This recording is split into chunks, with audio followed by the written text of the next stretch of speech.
As the political crisis in Egypt deepens, human rights groups are becoming increasingly frustrated with the Islamization of the country under President Mohammed Morsi, which they say is leaving minority groups vulnerable.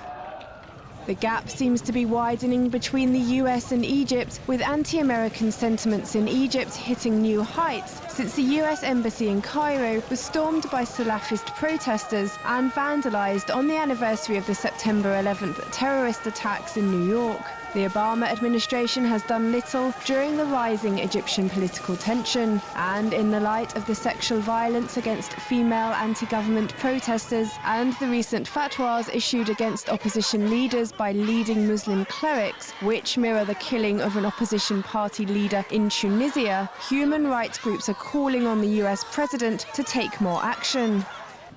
Egyptian Human Rights Institute director Bahadine Hassan has written an open letter to President Obama, telling of how Egyptian opposition protesters are continuing to be met with violence and criticizing the presidential administration's stance, saying it has given political cover to the current authoritarian regime in Egypt and allowed it to fearlessly implement undemocratic policies and commit numerous acts of repression.